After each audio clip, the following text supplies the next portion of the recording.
Gaza में Benjamin Netanyahu का तख्ता पलट हो सकता है। उन्हें गद्दी से हटाकर एक नया प्रधानमंत्री बनाया जा सकता है और इसको लेकर रस्साकशी शुरू हो चुकी है इजराइल के अंदर। बेनी गेट्स उस बंदे का नाम है जो कि एक आर्मी जनरल रहा, जो कि डिफेंस मिनिस्टर रहा, जो कि डिप्टी प्राइम मिनिस्टर रहा, जो कि अल्टरनेट प्राइम मिनिस्टर भी यानी समझिए कार्यवाहक प्रधानमंत्री भी रहा है एक तरीके से इजराइल का। इस कद का नेता बेनी गेट्स, उन्हें अमेरिका बुलाया गया और इससे नेतन्याहू खौल गए। नेतन्याहू इतना खौले कि उन्होंने कह दिया कि इस देश में एक ही प्राइम मिनिस्टर है और उसी की चलेगी, क्योंकि बेनी गेट्स बिना इजराइल की सरकार यानी बेंजामिन नेतन्याहू की सरकार की मर्जी के, बिना अप्रूवल के अमेरिका जा रहे थे और अमेरिका में उनकी मीटिंग पहले से सेट थी। इस खेल को, इस तख्ता पलट के खेल को अमेरिका ही रच सकता है। वो क्यों, वो मैं आपको बाद में बताऊंगा। लेकिन अमेरिका के कौन कौन से अधिकारी बेनी गेट्स से मुलाकात के लिए तैयार बैठे हैं ये मैं आपको बता दूं। वाइस प्रेसिडेंट कमला हैरिस और इसके अलावा नेशनल सिक्योरिटी एडवाइजर अमेरिका के। अगर इतने बड़े लेवल के अधिकारियों या रुतबेदारों, ओहदेदारों के साथ किसी नेता की, या यूं कहें कि नेसेट का जो मेंबर है, वहां की संसद का मेंबर है, उसकी मीटिंग तय हो, तो आप समझ सकते हैं कि कुछ बड़ा पकने जा रहा है। किसी भी मेंबर ऑफ नेसेट के साथ ऐसे तो मीटिंग करेगा नहीं वाइस प्रेसिडेंट ऑफ अमेरिका या एनएसए, है ना? तो कुछ बड़ा है। असल में ऐसा क्यों हो रहा है? आपको याद होगा कि गोला बारूद तो खूब अमेरिका ने दिया, लेकिन समझाते भी रहे कि किरकिरी हो रही है। एरॉन बुशनेल वाला जब से एपिसोड आया है, अमेरिका की भारी भद पिट रही है कि आपने इतना गोला बारूद दिया और आपने तबाह करवा दिया गजा को। और जब इन्होंने एड बरसाई तो लोगों ने बताया कि ये वो गोला बारूद की लिस्ट है जो पिछले 7 अक्टूबर से अमेरिका ने खैरात में दी है इजराइल को, और ये वो लपुझन्ने से पैकेट हैं जो खैरात, जो मदद के तौर पर फलस्तीनियों के लिए कल एयर ड्रॉप किए हैं। और इस पूरी बेइज्जती, टोटल बेइज्जती जो हो रही है, उसके बाद लगातार अमेरिका ये प्रेशर डाल रहा था बेंजामिन नेतन्याहू से कि भाई जंग रोक दे, सीज फायर कर लो, भाई हमास के साथ एग्रीमेंट कर लो, अब सीज फायर की जरूरत है, जंग बहुत हो गई। बेंजामिन नेतन्याहू को यह पता है क्योंकि पिछली बार उन्हें इस्तीफा देना पड़ा था भ्रष्टाचार के बहुत भयंकर आरोपों की वजह से, और उन्हें सजा होने वाली थी। इसी वजह से वो अपने देश के कानून में बदलाव करने वाले थे, लेकिन यह हमास का हमला हो गया। बेंजामिन नेतन्याहू को यह पता है सीज फायर अगर होता है, आई विल बी फिनिश्ड, मैं खत्म हो जाऊंगा, मेरा पॉलिटिकल कैरियर, मेरी पार्टी सब फिनिश्ड हो जाएंगे, और प्रधानमंत्री तो छोड़ो, मैं प्रधानमंत्री नहीं रहूंगा, पूर्व हो जाऊंगा, मुझे जेल के अंदर भेज दिया जाएगा। एक तो मेरे पुराने अपराध सारे घपले वाले, और दूसरे जो आईसीजे में हियरिंग चल रही है वॉर क्रिमिनल को लेके। भाई अमेरिका कब तक किसे बचाएगा? आप मतलब ऐसा थोड़ी ना है कि वही वाला मौसी वाला खेल खेलते रहोगे, शोले वाला, मौसी लौंडा तो बहुत सही है लेकिन बस शराब पी के जुआ खेल लेता, वो नहीं कर सकते ना। अब खबर क्या है, वो कुछ हेडलाइंस और ट्वीट से आप समझ लीजिए क्या क्या हुआ। ये बड़ा अहम है सर, सुनिएगा आखिर तक।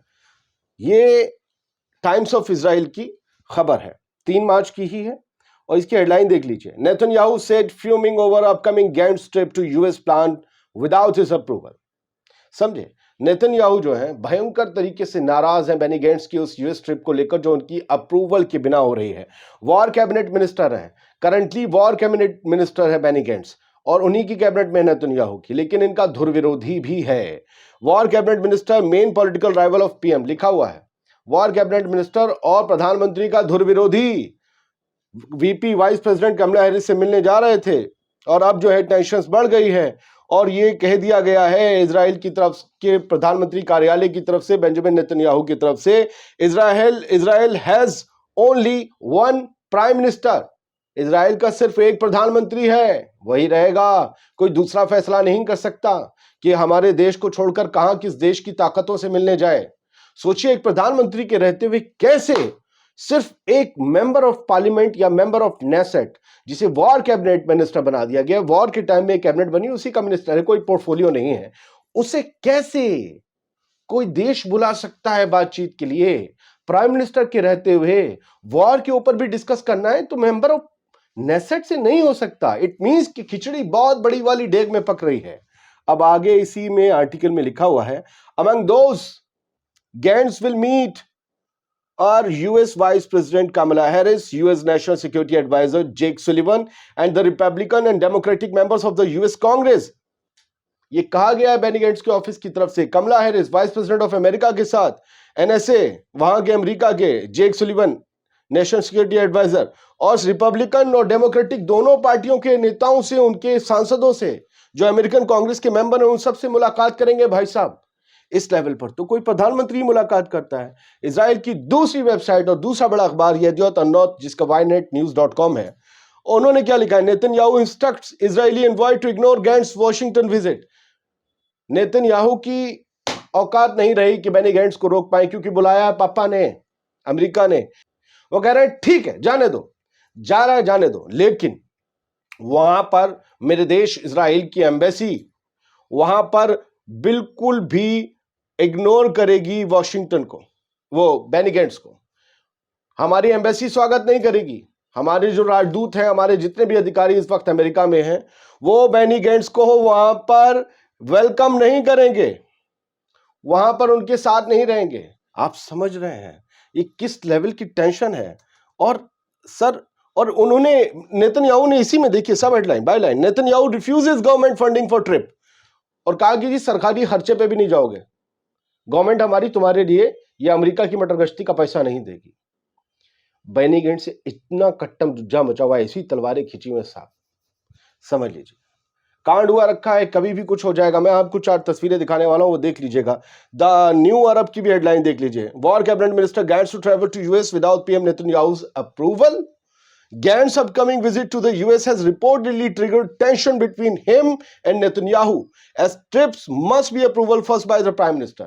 बिना प्रधानमंत्री की इजाजत दिए ये ट्रिप करना बेनी गैंट्स को भारी पड़ रहा है, क्योंकि बेंजामिन नेतन्याहू उनके सामने या उनसे गुस्से में लाल हुए पड़े हैं, सुर्ख हुए पड़े हैं, और ये बेनी गैंट्स को भी भारी पड़ सकता है। लेकिन कहा जा रहा है जिसके पीछे अमेरिका हो उसे भारी नहीं पड़ता है, भारी उसे पड़ता है जो अमेरिका के सामने खड़ा। और इस वक्त अमेरिका के सामने बेंजामिन नेतन्याहू खड़े हुए हैं, अपनी सनक, अपने पागलपन से लोग कह रहे हैं, ऐसा इल्जाम लगा रहे हैं, वो गजा में लगातार बम बरसा रहे हैं। वो प्रधानमंत्री हैं, वो बेहतर समझ रहे होंगे अपने देश के लिए, जिसे एक ऑक्यूपेशन कहा जाता है, एक कब्जाधारी, क्योंकि वो फिलिस्तीन की जमीनों पर लगातार कब्जा कर रहे हैं। फिलिस्तीन का नक्शा हुआ करता था, इजराइल का कोई नक्शा नहीं है। इतिहास में फिलिस्तीन का नाम है, इजराइल का नहीं है। 75 साल पहले फिलिस्तीन की जमीन पर बना। आगे चलते हैं, छोड़िए ना। अल जजीरा ने क्या लिखा है इजरायली आर्मी रेडियो के हवाले से? The Israeli embassy in Washington will not accompany the visit of minister in the war council Benny Gantz. Benny Gantz जो कि वॉर कैबिनेट मिनिस्टर हैं, उनका अमेरिका जाने पर अमेरिका में इजरायली एम्बेसी का कोई भी बंदा जाकर ना स्वागत करेगा, ना उनको एनवॉय करेगा, उनके साथ नहीं चलेगा बिल्कुल भी, ऐसी तैसी। The Israeli media highlights international criticism targeting Netanyahu. अब यहां से दूसरी खबर समझ लीजिए, ये अल जजीरा के हवाले से। इजरायली मीडिया जो है पूरी तरीके से हाईलाइट कर रही है उन खबरों को जिसमें बेंजामिन नेतन्याहू का इंटरनेशनली पूरी तरीके से क्रिटिसिज्म हो रहा है। इंटरनेशनली जो बेंजामिन नेतन्याहू को गालियां पड़ रही हैं अलग अलग देशों से कहा जा रहा है he is a war criminal, वो सब कुछ अब इजराइल का मीडिया दिखा रहा है। अपनी हुकूमत, अपने प्रधानमंत्री के खिलाफ जब कोई न्यूज दिखाने लगे तो समझ लो जी हवाओं का रुख पलट चुका है। मैं जो कह रहा हूं आप समझ रहे हैं। बार बार जो बाइडेन का ये कहना कि हमें उम्मीद है कि सीज फायर हो जाएगा रमजान शुरू होने से पहले, 10 मार्च से पहले या 10 मार्च तक, और बेंजामिन नेतन्याहू सीज फायर पर बिल्कुल भी राजी नहीं है, तो क्या करेंगे जो बाइडेन? क्योंकि प्रेशर जो बाइडेन के ऊपर अरब कंट्रीज से है। हालांकि अमेरिका प्रेशर नहीं होता, फिर भी ये जो ताल्लुकात होते हैं ना पैसे वाले, इनमें थोड़ा बहुत प्रेशर झेलना पड़ता है। सभी अरब ममालिक ने ये कह दिया है कि सीज फायर कराइए रमजान से पहले, क्योंकि हम अपनी पब्लिक को भड़कते हुए जो है कंट्रोल नहीं कर पाएंगे। रमजान का मसला अलग है सर, अगर रमजान में खून बह गया फिलिस्तीनियों का तो बड़ा बवाल हो जाएगा हमारे यहाँ। तो ये अमेरिका पर प्रेशर है सीज फायर करवाने का। और गैंट्स के साथ जो बेंजामिन नेतन्याहू की बातें हैं, उसके अलावा बेंजामिन नेतन्याहू के खिलाफ तेल अवीव में कितना गुस्सा है, कल रात की तस्वीरें हैं। हजारों हजार लोग बेंजामिन नेतन्याहू की सरकार के खिलाफ खड़े हो गए हैं। वो सभी कह रहे हैं कि नेतन्याहू को इस्तीफा दे देना चाहिए। आप यकीन मानिए कि इजराइल के अंदर भी न जाने कितने वॉलंटियर्स हैं, मैंने उनके वीडियो देखे, जो यहूदी होने के, ज्यूज होने के बावजूद ये कह रहे हैं कि इस जंग को रोको, तुम्हारे हाथों पर खून है बेगुनाहों का, तुमने गजा के बच्चों को कत्ल किया है। ये इजराइल के लोग कह रहे हैं। आप तक ये खबरें लाना बहुत ज़रूरी है दोस्तों, क्योंकि बहुत से लोगों के पास अब वक्त नहीं है पढ़ने का, तो हम उनके लिए दिन भर पढ़ते हैं, कोशिश करते हैं। अच्छा, हम स्क्रिप्ट लिखते नहीं हैं, जो जितना दिमाग से पढ़ा है, याद किया है, वो सब आपको बताते हैं। कहीं कोई गलती हो जाए तो माज़रत, माफ़ कर दीजिएगा। हाँ, अपने मशवरे ज़रूर दीजिएगा। ये रहा क्यूआर कोड जो आपने पहले भी देखा होगा। हमारी एडिटिंग टीम को आप अगर सपोर्ट करना चाहें तो प्लीज़ आज़ाद बोल इंडिया देखते रहें। आदिल खान आज़ाद को इजाज़त दीजिए।